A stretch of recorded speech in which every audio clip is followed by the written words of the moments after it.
আপনারা সবাই যমুনা টিভির অবদান নিয়ে কথা বলছেন। এই যে সাংবাদিকদের চোখে জুলাই, সেই কথাটা যদি বলতে চাই, আপনারা সবাই জানেন হাত বাঁধার বিষয়টা। সেই সময়টিতে সাংবাদিকদের কলম বেঁধে রাখার যে বিষয়টি ছিল, সেখানে সাহসিকতা দেখিয়েছে যমুনা, বাকিরা করেনি তা বলবো না। আমার মতো মাঠ পর্যায়ে যারা কাজ করে ঢাকার বাইরে, তারা সবাই এক কথায় হুকুমের গোলাম।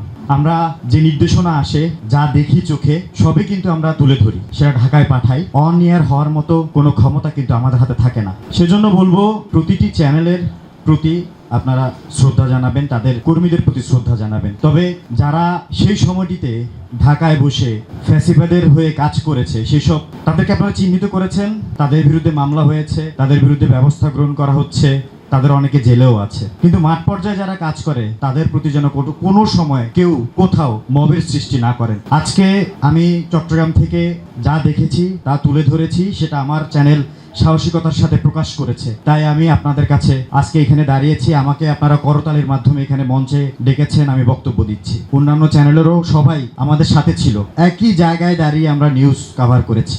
আমাদেরটা প্রকাশ হয়েছে, অনেকেরটা হয়তো আমরা যেভাবে প্রকাশ করেছি সেভাবে প্রকাশ হয়নি। অনেকের সেই বিষয়টা ধারণা থাকতে পারে যে একটা সংবাদ প্রচারের ক্ষেত্রে আমরা যারা মাঠ পর্যায়ের রিপোর্টার, আমরা শুধুমাত্র বাজার করি। সেগুলো বাজার করে নেওয়ার পর, বাবুর্চির কাছে যাওয়ার পর, রান্না বান্না হওয়ার পর, তারপর মুখে দেয়। অর্থাৎ এটা অনেক ধাপ পেরিয়ে প্রচার হয়।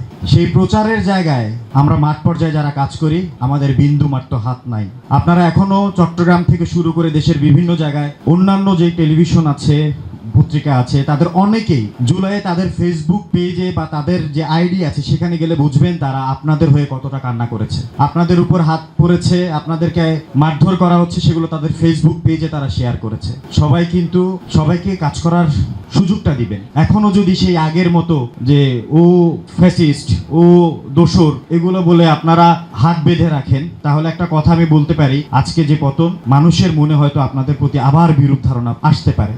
আমরা চাই আপনারা গণমাধ্যমকে স্বাধীন করার যে সুযোগটা আমরা আপনাদের মাধ্যমে পেয়েছি, ছাত্র জনতার মাধ্যমে পেয়েছি, সেটা ধরে রাখবেন, সেই সুযোগটা আপনারা দিবেন। এবং আমাদের চোখে জুলাই, আমি সেই সময়টাতে আপনারা আমাদের যমুনা টেলিভিশনের অনেককেই বিভিন্ন জায়গায় পেয়েছেন, তাদের সাথে ছবি তুলেছেন, ভিডিও করেছেন, সেগুলো কিন্তু ব্যাপক ভাইরাল হয়েছিল। 5ই আগস্টের পর আমরা সেগুলো আমাদের প্রোফাইলে অ্যাড করতে পেরেছি, তার আগে নয়। কারণ এর আগে যারা, এবং আমার একটা ভিডিও হয়তো অনেকে দেখেছেন যে আমি মুরাদপুরের বদরাটে দাঁড়িয়ে বলছি, ঠিক আছে আপনারা এখানে সময় নষ্ট না করে আন্দোলনে যান। সেই ভিডিওটা দিয়ে গোয়েন্দা আমাদের অফিসে জানিয়েছে যে যমুনা টেলিভিশনের সাংবাদিকরা আন্দোলনকে উস্কে দিচ্ছে, আপনাদের ভালোবাসা, আপনাদের প্রতি আমাদের ভালোবাসাটাকে অন্য মাধ্যমে নিয়ে যাচ্ছিল। সেই গোয়েন্দারা এখনো আছে, তারা আজ আপনাদের, কাল আরেকজনের। সেজন্যই বলবো, গণমাধ্যমের যে কর্মীরা এখন মাঠ পর্যায়ে কাজ করছে, তাদের বর্তমান কাজের ধরন দেখুন, তাদেরকে সহযোগিতা করুন। এবং আমাদের চোখে জুলাইটা আমি ওভাবেই বলবো,